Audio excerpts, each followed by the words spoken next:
Good evening, everybody, and welcome to episode 21 of the League One Review Show. This evening on the slightly earlier time of 6 o'clock because February is a very, very busy month, so we're going to try and fit as much in as we can, but not leave it too late. I am joined by the usual Punk Chef 41 below me. Let the viewers know who you are and what you're about, mate, if anybody's new. Yeah, Sheffield Wednesday fan. I've been doing it for a long time now, way too long. And I also do a podcast called Talking Wednesday with another Wednesday fan. And I think we've been doing that for a year now. So everything's going good with that. And I just talk about Sheffield Wednesday and how we're injury prone and we're made like biscuits. So. Yeah, it's not looking too good for Wednesday. And also to my left or right on your screen, I'm not sure how computers work anymore. I've got Ian Bradley from D3D4 Football. Tell us about yourself and what you do, mate. My name's Ian. I've been a Rotherham fan for 50 years, and I occasionally write and do vlogs for D3D4 Football, and I'm particularly interested in the lower leagues, and tend to Lovely stuff. You're in the right place then, mate, for sure. Yeah. Yep. Very much so. Sometimes it does get you in a little bit of bother. I've seen that as well. It does. It does. But I'm opinionated. Please get your comments in. We've got a few people already. Already got a few comments in the chat. Andrew Duffy, well done on the win, pal. As a Sunderland fan, we were atrocious. You deserved it. We will get onto that in a little bit. We've got some midweek fixtures to get through. Tyler Rollinson is in the chat as well. Charlton fan. Evening, Tyler. Guys. Good evening, Tyler. Hi, Tyler. And then we've got Laberhead, who says hello. Hello. Hello. Hiya. So let's get into straight away just the results from midweek. I think because there's so much to go through, there's a big game, South Yorkshire derby, which didn't quite go to plan for Doncaster Rovers. We'll skim over that. We've had a chat about it before we went live, and I've given Ian all the opportunity to gloat, but he says that he feels sorry for us Donny fans. I don't know what's worse. Yeah, but we will touch on that. I'll give Jake an opportunity to talk about Sheffield Wednesday beating Morecambe, but Monday night, Portsmouth against Charlton, a 2-1 win for Charlton. So Tyler will be very happy with this. A very even game, guys. If you want to, have you got anything to say about this, or shall we just get on to? I'll take this one if you like, Dan. Yeah, go for it. Pompey really are the gift that keeps giving. Vass completely overrated. They're always everybody's tip for promotion, and they constantly let the supporters down. They've got a fantastic fan base, but I don't know what it is with Pompey. They sort of flatter to deceive a lot. And it comes to this time of the season in winter, they normally just let their form dip, and this is exactly what's happened over the last few weeks. Yeah, completely overrated, mid-table at best. I'll say it now, worst game to have last. You're like thinking, you look at it picturally, Monday game, transfer deadline day. I don't want this. No, definitely not. Because you could, it's like they were trying to, I know Pompey were trying to do business in the right early because they were trying to get one of ours who went to Wickham in the end. And we were just looking at it, and I watched the game, and fair play Charlton, they played really well. Pompey do have this knack of what Wednesday do, which is after Christmas, we have like a little turn off, and we don't turn off. And they just, it's a shame, like you say, it's a shame because it's a good fan base, and I don't know why it's just not clicked yet under all sorts of different ownership now. I think with this one though, it does look like fine margins, a 2-1 victory, similar shots, 3 on target compared to the 2 possession, very similar as well. Charlton, I mean, it's an own goal that wins the game, but yeah, like you say, they're just one of those teams where I've tipped them to be up there, and it's just not quite clicking. Andrew Duffy still chatting about the game on Saturday. Also, keeper played a blinder. Without him, we might have won that. Also, there's a rant on that. Yeah, it was a goal. We will get into that a little later on. On to Tuesday night's fixtures. AFC Wimbledon 2, Cheltenham 2, Wigan 1, Oxford 1. We will get into talking about these teams on the Saturday games Gillingham, a very good win for them. 1-0 against Crewe down at the bottom of the table, a bit of a 6-pointer, and that's just kind of tightened everything up down there. We will look at the table towards the end, but let's get on. We'll start with Jake. We'll try and avoid the Rotherham game as long as we can. Come on, Jake. Tell us about your 2-0 win. It was a really good display by Wednesday. Played really well for a change. And these are the teams that we normally come against and we don't do well against. These are the teams that we normally come up against, and we use that. I use that attitude with Wednesday. We think they're the smaller team, so we'll smash them. And we've had that mindset a lot this season with teams lower down. But really good display. Byers with a cracking goal, really was a good strike. And it's good to get him back because we lost Wing on the last day of the transfer window. We cut his loan with Middlesbrough because we knew he had a chance to go on a permanent to Wickham. And I think that's just Darren Moore to a T. If he knows there's a player who can go somewhere, get a fresh start, settle down, he'll do it because he's an ex-player. If you ever notice, some of the ex-players will let players go because they know what they're doing and they know what it's like to be stuck in that limbo area. And he wasn't getting game time, so good luck to him then. And bit of a scramble near the end for us. They really put on the pressure, but we held our own, and it's nice for us to actually be able to do this thing where we score and not let teams back in. And then Mendes Lang, lucky goal. Really lucky goal. Took a wicked deflection, but it sealed all 3 points, and I can't be happier than that because we're playing some really good stuff at the minute. Did you pick up a couple of injuries in this one as well, Jake? Or I'm going to hope you're going to gloss over that. No, Harley Dean got injured 5 minutes in, and the week before he said he never had an injury in his life, doesn't have muscle injuries hardly ever. Come to Wednesday, lo and behold, our training pick crocs him. Then just before half-time, Fizz Delabasharu got injured. Really bad one while up to it, but we don't know what the whole episode of the injury actually is. And then we lost Windass as well, who just come back, who've been really good form for us. And it looks like his is another muscle injury. And it's getting ridiculous, the amount of muscle injuries we're having at the moment. But lost 3 key players, and we didn't have Darren Moore, he tested positive. So it was good to get all 3 points on a night where we lost a lot of players. Yeah, definitely. It is FA Cup weekend, so Liam Martin in the chat, Plymouth down at Chelsea. To go through that yesterday, but we played brilliant. I agree. Very good performance, and I think you can come away from that one very proud for me. Decent performance. It's just a shame that Ryan Hardy missed the penalty. Yeah, definitely. So let's get this over and done with. This is your time to shine here, and you can have a bit of time to gloat because this is an absolute hammering, isn't it? It's undefensible from a Doncaster point of view, but what I will say is you guys looked absolutely phenomenal. Well, to be quite honest, I can't really voice a personal opinion because I wasn't there. But I have spoken obviously to Millers fans that were there, and they virtually said it was men against boys. We were 2-0 up in no time, coasted through the rest of the first half, and then just stepped it up a gear a bit in the second half and won comfortably. And one or two of my mates have said it wouldn't have flattered us if we'd have got 8 or 9. But I mean, as a fan, everybody's been in the position that Rovers are in at the moment. So I don't want to gloat at all. We've all been triping this time. Yep. So it was expected, but again, it were a bit of a hollow victory. But I would have been disappointed if we hadn't taken to the 3 points. That's all I'm saying. Yeah, I spoke to yourself and a few other Millers fans before, like in the run up to the game, and a lot of you were saying that this is potential banana skin. Well, I said it myself. Yeah, Rovers have performed fairly well in a couple of games before, beating MK Dons. We looked really good against Plymouth. I know we got beaten that one 3-1, but there was opportunities in the first half to be 3 or 4 up in that one. There's signs at the minute that you can possibly do something to stay up.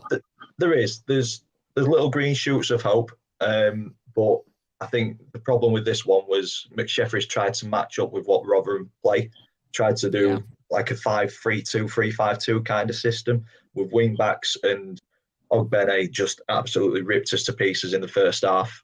His goal for me was the pick of the bunch, a fantastic finish. The penalty, never a penalty in my opinion. I said it at first that it wasn't.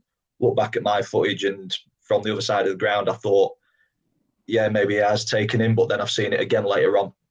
I think it is a soft one, but we might have turned it around if that penalty wasn't given. That's what I'm going to say anyway. Well, you were 3-0 down. 3-0 down at the time. Yeah, it was. It could have been a big ask. Yeah, game was dead and buried, but I would agree it was a soft penalty. Yeah, it's one of those ones. If it's for your team, you're like fantastic. If it's against you, like soft. It's like it's a tough one. They're the kind of penalties you always look at and you go, really, you're not gonna just keep trying and go for it? Yeah, but I think the stats pretty much show everything. I think the possession, for me, Rotherham were in control for big parts of that game. 16 shots, 7 on target. We only mustered up 3, and the 1 on target came on the 80th minute, and it was a very soft header. I think the keeper could have thrown his hat on it, to be fair. So yeah, very disappointing night, and I don't know, just very deflating to see us succumb to a 5-goal, well, to get absolutely battered, and then the prospect of Sunderland in front of 40,000 fans. But we'll get onto that one in a little bit. So congratulations to Rotherham on the 13-0 aggregate win this season. It's not very nice to take. I don't count the Mickey Mouse Cup. Hey, it's still 6 goals though, mate, isn't it? You've definitely had our number this season. And honestly, I think you guys will be in the top 2 come the end of it. Yeah, I'm hoping so. And then the final midweek game was Bolton 2, Cambridge 0, and that takes us into this weekend. So we'll start with a 5-goal thriller that ebbed and flowed. Charlton 3, Wimbledon 2. Jake, do you want to take this one? Yeah, it started out as one of the games where you're looking at, and it was poor keeping by Charlton keeper. He should have put 2 hands on it and played properly. Yeah, because I can understand why they're claiming for like, oh, you've been fouled, but you don't have 2 hands on it. As rule number 1, you get 2 hands on it, you keep it. And it's one of those things where you're looking at it, you've got to do better. But then again, it was one of those games, like you said, it ebbs and flowed. They came back into it, good ball in, great header. And you're thinking, right, what's going to happen next? Because it was a bit like a boxing match, like the boxing match the night before. It was just really entertaining football. It was an absolute cracking ball for Washington goal. Really was a good ball forward. And you're looking at that going, that's the kind of ball as a striker you want. Yeah. But then Wimbledon goal coming back, it's a good diving header, but where's the defending? You've got to defend that better. Isn't it? Yeah. But to say that's your first senior goal, it was a nice goal to get in the time it was as well. And it could have gone either way this game. And if you're neutral, you're thinking it's a fantastic game to watch. But Wimbledon should be quite proud of how they battled in that. Yeah, a bit unfortunate to not get anything out of that. But from a Rovers point of view, we'll take that result, definitely. Yeah. Moving on to Shrewsbury Fleetwood, another result that has helped the Rovers. Ian, do you want to talk us through this one, mate? A decent football down the right, wasn't it, for the first? Another goal from ex-Millers Loney Pilkington. Yeah. He scored. I think he scored 3 in 5 now. If you count his own goal, 4 in 5. He scored an own goal. Not so long. I don't think you'll want us to count that one, though, mate. Yeah. Well, Fleetwood looked to have got the game under control, but Shrewsbury know what they're doing in this league. Yeah. The results out. I mean, a point might not sound a lot, but it's a point near a safety. Yeah. And they nearly took on the balance of play. On the balance of play, you could say that Shrewsbury were fairly lucky, but they're quite formidable on their own ground, Shrewsbury. And I think it was possibly deserved. But, like I said, Shrewsbury will survive no problem. Yeah, I think this result helps them out more. They've got a little bit of breathing space between themselves and the bottom 4. On their sending off, it was dumb, and he shouldn't have said, because the referee heard that 100% going past, and it was a joke. Yeah. You're near that end of the thing. You don't swear at a referee when you know he's gonna come back, and you could lip read it. Yeah, you could lip read what he said, and he said that and something else, and he was asking for it. And to be fair, Shrewsbury nearly could have taken all 3 points because they did pepper their goal a lot, and they had to do some good defending. I think either team losing that one would have been a bit unfortunate, though. It looks a very even game. Thoughts on the penalty? I'd say it was a definite penalty. It was clumsy, bit of a lapse in. Oh, there we go. We're all agreed on that one. Definitely a penalty, yeah. It's a good penalty take as well. Yeah, it's nice when everybody agrees on something, isn't it? Yeah. On to Morecambe against Bolton. Called the goal Stockton. Jake, take us through this one, they've mate. managed to let him out, because I did like what Morecambe did on transfer deadline day. They had a whole thing saying they're going to let him out of the ground now. It was really good to see, a bit of tongue in cheek.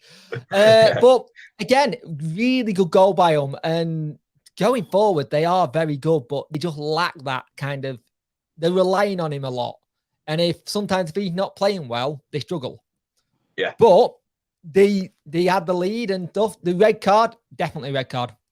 When a player spins after a tackle in midair, you know something bad's happened. They're not meant to spin. But for this one, the game is a complete shadow, really. That Morecambe do get a penalty, and it's a poor penalty by Stockton. It's a really poor hit. It's a good save. But it's all marred again on something off the pitch. Some sort of abuse.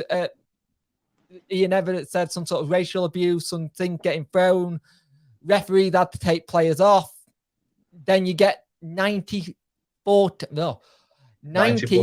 14 minutes to get an equaliser. And when that goes in, you can't do anything.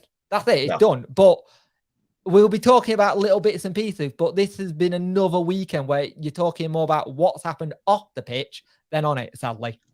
Yeah, and unfortunately, it seems to becoming a running theme this season, where fans are abusing people and thinking that it's okay, and it's just not, is it? No. I would advise people to check Ian Everett's post-match interview, where he explained that they were getting the abuse off the supporters at the back in the Bolton dugout from minute one, and that turned nasty, and eventually Everett had to do something, and the referee were called and the players were called off. Absolutely abhorrent. Yeah, I agree. It's just one of these things. You go to, you're very privileged to go to a football match. Just sit there and enjoy it. Yeah, I agree. Moving on to Sunderland against Doncaster. So, this is a bit of an accumulator buster, isn't it? Wasn't for me. I won 500 quid. Oh, happy days. Oh, nice one, yeah. What do you do? Put a quid on us to win?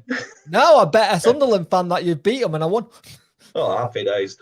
But yeah, this one out of the blue for me, after conceding 5 against Rotherham and not really putting up any sort of fight, I thought that'd be tough to turn around so quickly and get over so quickly.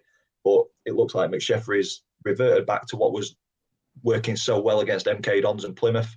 And it's worked again at Sunderland. 40,000 people there, 39,500 not very happy people there, and I think there was about 800 Rovers fans apparently outsung the Mackhams. So a very good day. You ruined Jermaine Defoe's homecoming. I don't care. Good answer. On the highlights, Dan, in the first half, you absolutely mullered them. You battered them. Yeah, unfortunately, I couldn't make it because it's my brother's birthday coming up, so we had a bit of a party for him last night, so I couldn't go up there and get back down in time.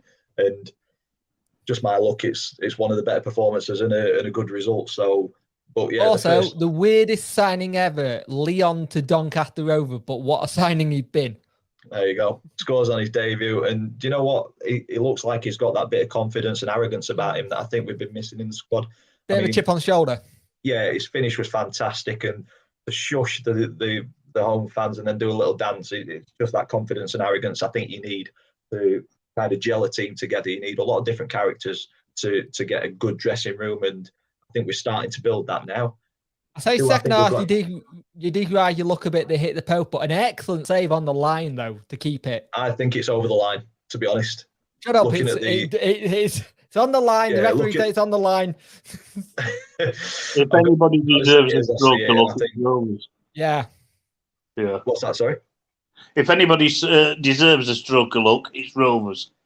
Yeah, we've had his fair share of bad luck this season, but I think if I was a Sunderland fan, I'd be very aggrieved with that decision. Could sacking Lee Johnson be a mistake? Could they? Because I said to people that they could, if they're not careful, they could go out that playoffs if they don't get someone in soon. Yeah, I think they've got a good enough squad to stay in that top six. The problem is, Dan, they've had a good enough squad for the last couple of seasons, and they seem to find a way of not maintaining it. Roy Keane's on his way. Roy Keane's on his way. God help those players if Roy Keane's going there. We've got AJJ in the chat. We played the same 10 players out of 11 that got stuffed by Bolton, and we lack a leader on and off the pitch. So yeah, Roy Keane coming in, I don't think you can ask for any better leader than that, to be honest. But yeah, a very positive day for Rovers, and it's just kind of turned the atmosphere and kind of the hope around again after getting beat 5-0.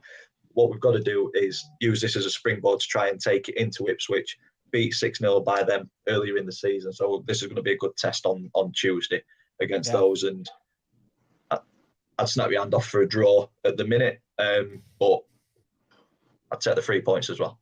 Yep. Moving on to Rotherham, Accrington Stanley. So over to you, Ian, once again. And I think you'll be mentioning about a fan once again. Yeah, but let's get on to the game first. Definitely. First half, really flat. Will Grigg had a couple of chances. One saved by the keeper saving, and the other one kicked off the line by centre half. Oh God, what's his name? Centre half. Anyway, we controlled possession, but really didn't hurt them enough. Second half started more of the same, and then Dan Balassa scores a worldie, a volley from the edge of the box. A really good goal, good enough to win any game. Yeah, great technique. Yeah, exactly. Ollie Rothbone nearly added a second, but then we started to sit back a little bit. And Stanley, being Stanley, went for us. They really went for us. And there were a couple of near misses, a couple of goal mouth scrambles.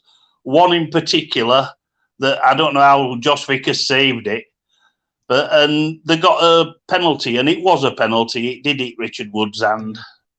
And I can't really argue with a sending off. That was a red card. Yeah. And then when Harry Pell was about to take the penalty, some idiot ran on the pitch, kicked the ball away, and then sort of proceeded to, I wouldn't call it an assault, it sort of jumped into Pell. And then, unfortunately, ran straight into Michael Smith, who could have licked his head off and done something in the hole. It did look like he was about to pick him up and slam him on the floor. He did really. I mean, he were like about 2 feet taller than him. Yeah. But he's very lucky that Stewart came to him when he did. Yeah, but I mean, I acknowledge what John Coleman said in his post-match, but if Harry Pell wasn't of the right mindset to take the penalty and that's why he missed it, there's 10 other players on the pitch that could have taken the penalty. Yeah. That's no excuse. And I've just got one message for all the supporters that think that Rotherham United should have a points deduction over this and other incidents. Birmingham City never got a points deduction when some fan ran on the pitch and actually hit Jack Grealish a couple of years ago. So I think the fine is probably necessary and would have to be accepted, but a points deduction, absolutely not. I think Jake mentioned something before we came live. I don't know if you want to say it again, Jake, because I think we were all in agreement that this could be a potential I don't think it's going to be a situation where you'll get pointed. I think you'll get a fine. I think you may have some game behind closed doors, and I think it's going to have to. This is the third incident that's happened, and it's like the third time I've seen on Twitter club statement. Now, club statement normally comes out when somebody got sacked. You're not sacking Paul Warne at all. He's doing to cover the job. The fact that they'd had to apologise for Fleetwood, they'd had to apologise for Crew, and now it's even happened at your own game. Something needs to be looked at how that club is doing security and getting people on. To be quite honest, as a Rotherham fan, we deserve punishment. Without a doubt, we deserve punishment. I'm not trying to gloss over this at all.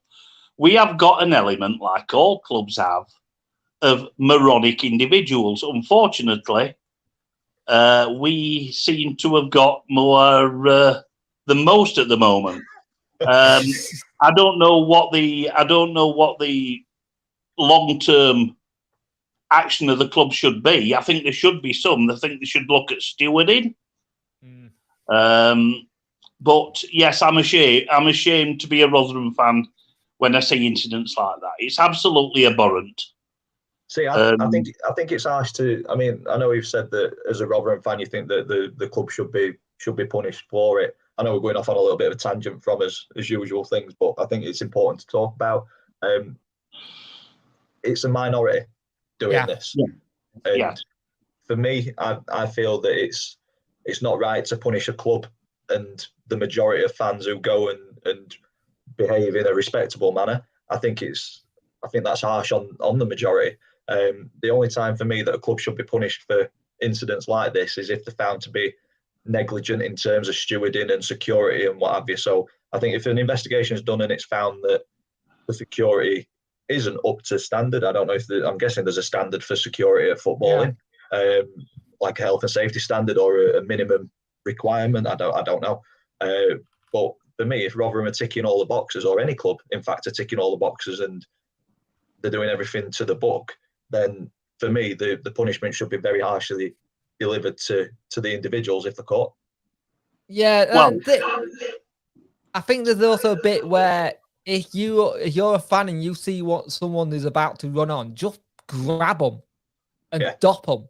And if it causes a fight in there, Stewart will come in and step in. But at the same time, if you know it or think it can happen, you can grab that fan and go, "What the hell are you doing?" Yeah, protecting the club a little bit. Yeah. I agree, but you know as well as I do, you get it's got nothing to do with my attitude. Yeah, and one or two of the fans, in the North Stand, and I've seen one or two videos about this. They're thinking it's funny, and that is worrying. That really is worrying. Yeah, we've said it a number of times on the show that I don't know if it's because everybody's been locked up for a long period of time, and it's like it's just an outpouring of emotion, and people aren't quite doing it properly. I don't know. There just seems to be something fundamentally wrong with a lot of fan bases, not just individual fan bases. I think that, like you say, there's a minority at every club that currently seemingly go into football games to ruin the experience for everybody else. And before we go off Rotherham, Roy Lambert passed away, sadly. Club legend for them. He was a member of the 1961 Football League Cup final team. Yeah, 88, died on Saturday. Fought for family.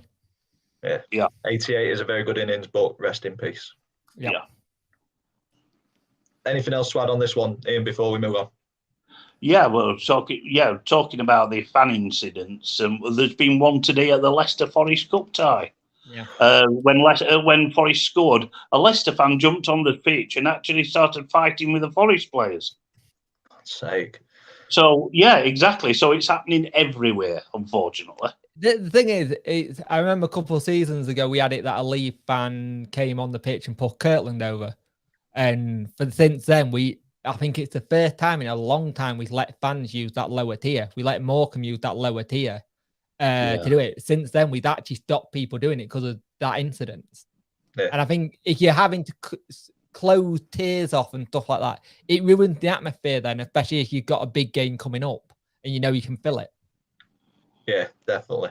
AJJ in the comments, he got kicked in the car from one of his own fans outside the stadium a lot yesterday, who was giving Donny fans grief. Not a fan, just a sad loser. Just walked away and didn't engage. I think that's sometimes what you've got to do, because it can escalate and get nasty, can't it? Yeah. But it just shows what a sad state football is currently in, and hopefully it doesn't deteriorate too much and we end up back in the 70s. Nobody wants to be there. No. Moving on to Ipswich against Gillingham. Positive result for Donny Rovers, this one, and something to watch out for as well, and see how Ipswich perform against a lower division side. And for me, bit of a poor performance from Ipswich, but ground out a 1-0 win to kind of keep them in. It was a good little goal as well. It was a good little goal for them, and they did pepper them. And it's, even though I thought Gillingham had a lot more of that game started off, they looked like they could actually got something from it. But it's one of the ones where you're looking at it, Ipswich, up until they played up, were on a good run, and it looks like they're just going to try and keep on going. And this is the Ipswich we were kind of all scared of at the start of the season, now coming good to a point. Yeah, the winning games by 1 or 2 goals, or losing by 1 or 2 goals, it's very fine margins with Ipswich at the minute, but they tend to be on the right side of those margins, and that's a sign of a good team. And Lizzie in the chat, this makes me nervous for Tuesday. Don't be. It'll be fine. You looked at Gillingham played in that. They had chances, and if they took them, it could be a different story. I mean, a couple of those hit the woodwork as well. So I think Gillingham put up a good fight. Ipswich just had that little bit of quality to get the 3 points in that one. I think Neil Harris is all yours, Jake, for this one. Burton 0. He's a very good manager there. It's kind of smart choice, and I think him going down a league and having it in where you've got to do a battle, it's probably good for him to get back into management, because there's a lot of managers that are out at the minute who are not looking at League One job because they just think it's beneath them. And I think there's some managers like Harris, Monk, who could probably do quite well just doing a building job instead of going for the glutz and glory with a championship club, thinking you're a championship manager. Sometimes if you really want to get back into the game, you take what job going. Yeah, I agree. Definitely. So, Jake, all yours, mate. Burton 0, Sheffield Wednesday 2. Injuries galore. You've got more players on the treatment table than on the pitch. We managed to put a team together. With like one striker, and we're all looking at the team sheet going, how are we going to do this one? But good performance in the end. If you look, like Palmer, Hutch, Dory, we have Dean. He's now gone. Palmer gone back. You've got Luongo in the middle. Bannon and Byers doing really well. The one thing we've got at the minute is Jack Hunt can put a cross in, and Marvin Johnson now playing as a winger is making the world a difference. He's really having good games, and I think some of the best business we've done so far, and it's looking like it, considering all the injuries, that he's getting Lang on a free. But really played well. Burton had chances. They had a lot of chances, and we had to rode our luck a bit. But Byers with another goal, which is good to see. That's 2 in 2 now since he's coming back in the team. Clever free corner routine. Kind of bamboozled them. It's nice because Barry Bannon's on corners and he's not very good at getting them in the box at times. I love Barry Bannon as a player. Just take him off corner, put someone else on them because they're wayward. It doesn't beat his first man. It's a bugbearer of mine. Really is. And we made some changes. We took Lang off. We brought Canberry on. We brought So on. Bannon has a shot. You think it's Bannon, but you actually look back at it, it does come off So, and it's a good little bit of a flick to take it on. Callum Patterson doing a celebration as well for some reason to be his usual shithouse. But again, this game had some issues as well where they had to put a tannoy announcement saying if there was going to be any more abuse or things being thrown, they were going to suspend the game. And the female lineman, who we've had before, Lisa, she's a really good linewoman, knows her stuff, very good referee as well. Got some really horrible comments from Wednesday fans and stuff. And again, it's another instance that doesn't need it. The whole point of the Her Game movement is to highlight that it's for everyone. The fact that she's doing this job is a role model to other lasses to go, I can go be a referee if I wanted to. I love football. I might not be able to play it, but I can go do that part of it, kind of thing. And I can't remember. It might have been on EFL on Quest, or it might have been on Football Focus. I can't remember which one it was. But one of the pundits mentioned about the level of officiating in the lower leagues, and all that this is doing, throwing abuse at the referees, the linesmen, the female officials who are getting into the game as well. All it's doing is putting off the next generation of people who may be even better referees and officials. It's just putting them off because they don't want to do a job where they're going to constantly get abused. Yeah, there was a Twitter account that put a picture up, and like Barry Bannon's about to take the corner, and they're taking the picture of her, and it's like they say, "Make your comment clean." It's like if that was a bloke, you wouldn't have been making a picture and put it up. It just forget about it. Be a bit nicer, because at the end of the day, and to be fair, in this game we rode our luck. Bailey Peacock-Powell saved some really good chances for them, and it was a good all-round good performance. And we found out before the game, we didn't think Darren Moore was going to be there. We all thought he wasn't going to be there. The lad didn't know he was there up until they saw him on the pitch. He actually got the negative result from the doctor, jumped in his car and drove all the way down there to be on the sideline.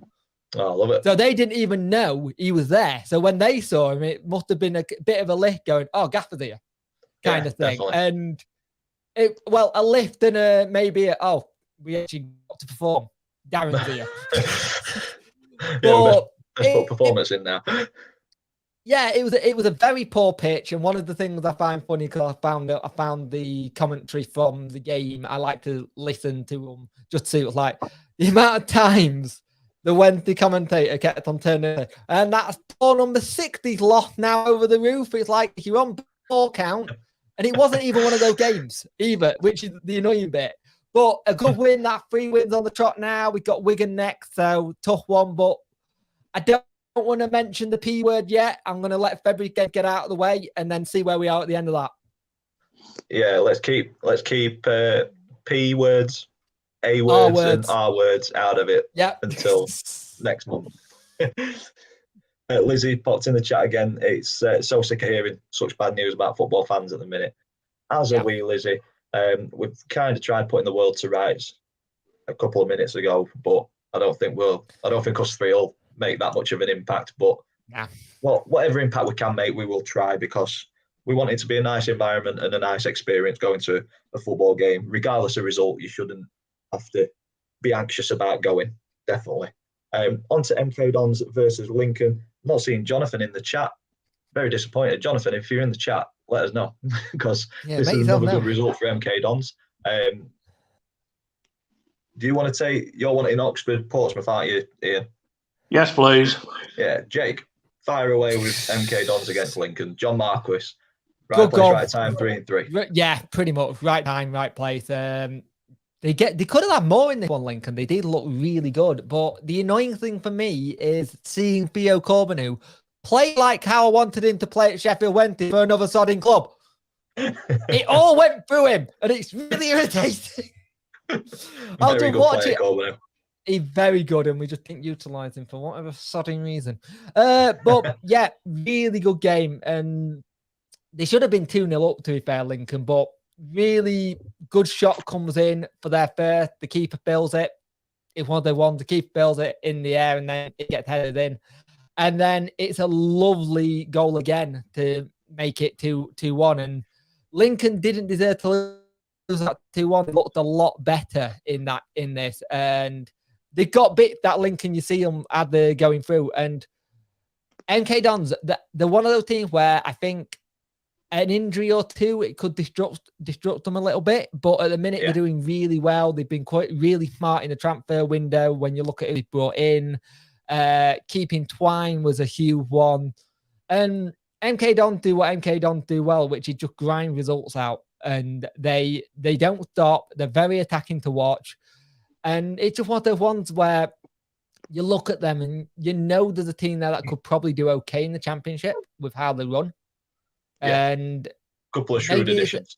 Yeah, maybe it's their time this year. But like I said, I hate watching MK Dons games now because I keep seeing that bloody man I think that result took them to third. Yeah, pulled them up to third in the table. Obviously, we'll have a closer look at the table in a second, but yeah, decent run of results for MK Dons have put them well in the mix towards the top end of the table. And to finish off, another 5-goal thriller, red card chucked in there. Ian, spoil. Yeah, again, it was a definite red card, but it was a good game, this. Oxford, very attacking, they always have been. Took the lead header from a poorly defended cross. Pompey, though, 10-man Pompey, came back into the game, equalised, and then went ahead. And Rowan Curtis again scored. He's far too good for League One. He should be at a Championship club. Yeah. And they look like they were going to get an unlikely away win. But again, the late shift again from Oxford, banged to him, and Brannigan's on fire at the moment. But at least this one wasn't a penalty. Yeah. Yeah. But Oxford are looking good, but I'm a little bit wary of what they're like away from home. They're very good at the Kassam, but I think they're a bit iffy on the travels. But I bet it was a decent game to watch for the neutrals, but I think Pompey fans can really forget about the playoffs now. The last 2 goals to win it, though, were superb, let's be fair. Oh, it was superb. They're both superb goals from similar areas. Yeah. They can hit a long range, can't they? I feel like a bit of a third wheel on this one because this is the only game that I've not actually seen the highlights for this weekend. So I'm going to go and watch them after this stream because it sounds like an absolute cracker. But I can see players, if they don't go up like Curtis, like Brannigan. Yeah. I can see them losing for Championship football, to be quite honest with you. Yeah. You're either going to go to clubs for Championship football, you're going to go to clubs who are going to be able to take them higher up and sell them something in the league. And it's one of those weird ones when you see players doing well this time of year, you're kind of thinking, are they putting themselves in the market just in case? It helps kind of thing. And I don't know what we talked about it a little bit before we came on. There's something at Pompey again that doesn't feel right again. I don't know if it's ownership. I don't know what it is, but they get to this time of the season, they always fall off. And it's what I've noticed this season in Championship. There's a lot of clubs, mine included, that can't defend set pieces or crosses into the box. Yeah. There's a lot that give away goals that way, and I don't know what it is. I don't know if defenders are getting shorter or they're not hard enough like they used to be. I don't know what it is, but it just seems like there's a lot of set piece goals going in recently and teams shutting off. Well, I think that's partly why we've been so successful this season, because we bombard the box in virtually every game we play, and that's probably why we're one of the highest scorers in the division. And while I'm here, Tom's in the chat from 4-0 written all over it. I'd like to congratulate him on his content. Every video that he does is absolutely spot on. Yeah, I think you upset him by saying that Pompey's playoffs hopes are gone, though. Yeah, a little bit. Yeah. And he also says the opposition playing with 12 men doesn't help. Well, we've all had that. Yeah, we've all done that one. We're playing Portsmouth next Saturday, so Tom, you're more than welcome back on the show. You were on earlier on in the season, so it'd be nice to get a Portsmouth fan's opinion on what's happening at Portsmouth and where they think they're at. So you're more than welcome on the show next Sunday if you're free. We've got George Colliver. Our result hopefully will send us towards survival. I'm guessing Doncaster Rovers fan. Hopefully, fingers crossed, it just gives us the confidence to push on.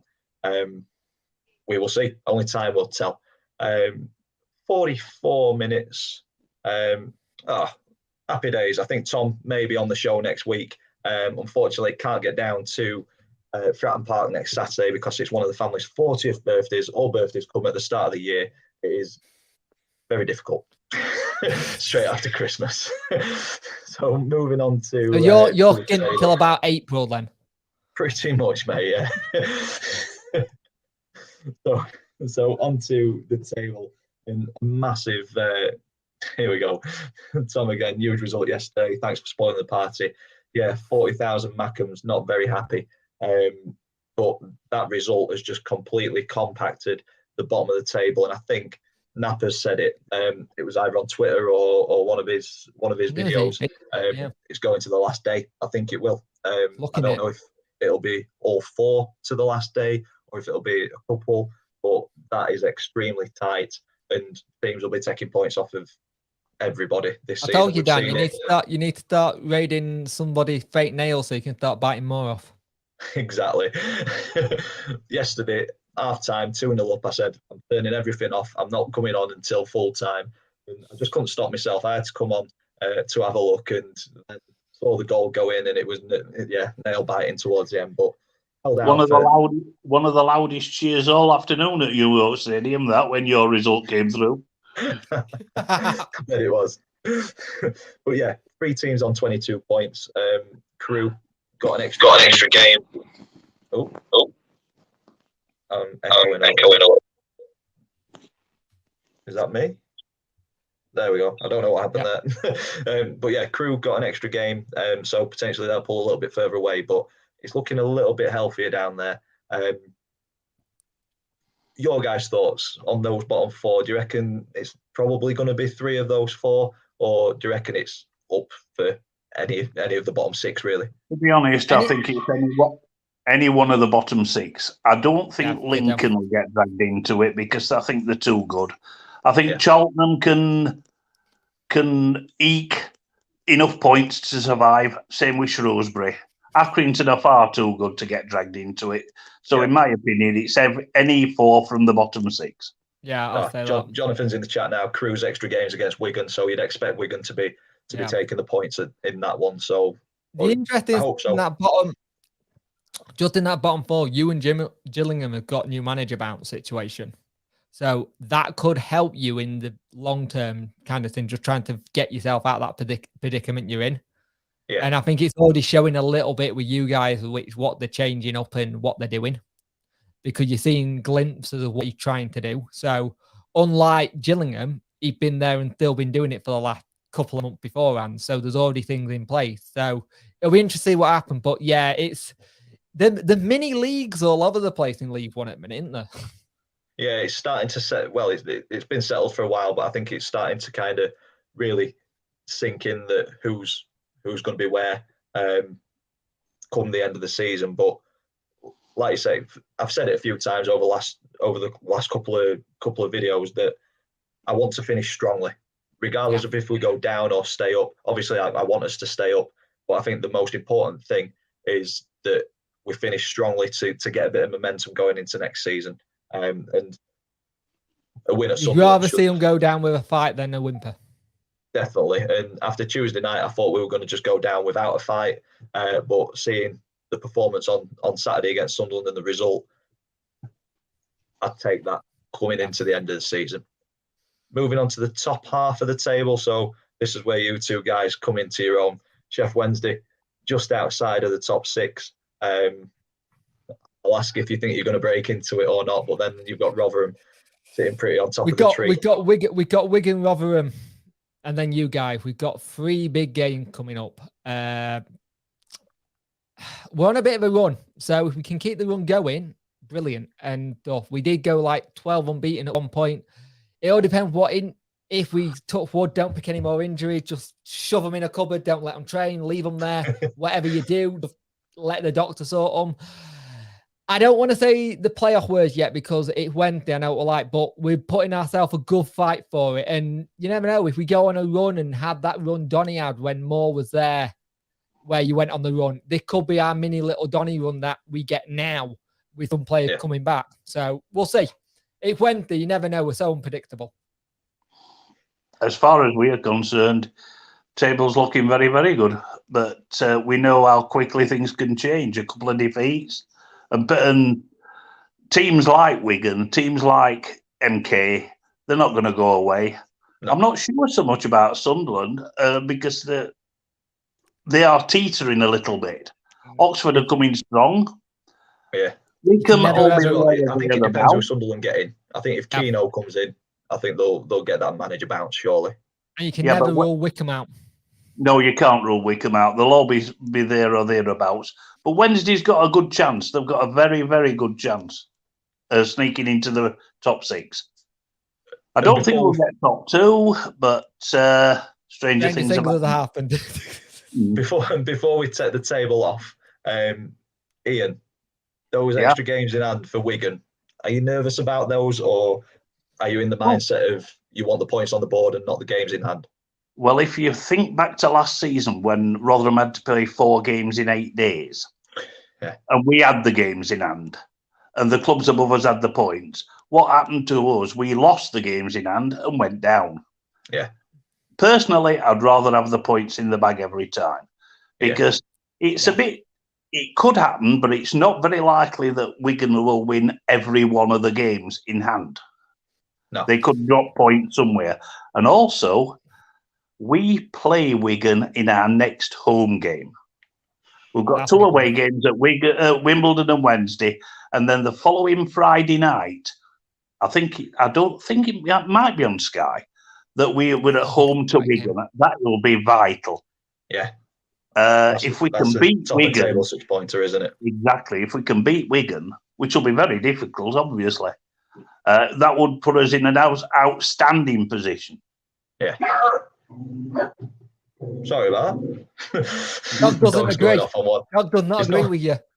Normally towards the end of a video, the dog barks. I don't think we've got through one without the dog barking. No, I don't think we have we? Thank you guys for joining me today and this evening. Thank you everybody for tuning in and listening to us talk about football and also complain about football fans and everything else. But it's been quite a positive weekend for all 3 of us. A positive week for 2 out of the 3. Not so much on Tuesday night for me, but Ian, you've been an absolute pleasure. You've not been bloating, you've not been horrible, so thank you very much for that. Hope you've enjoyed being on the show again. Anytime, Dan, anytime.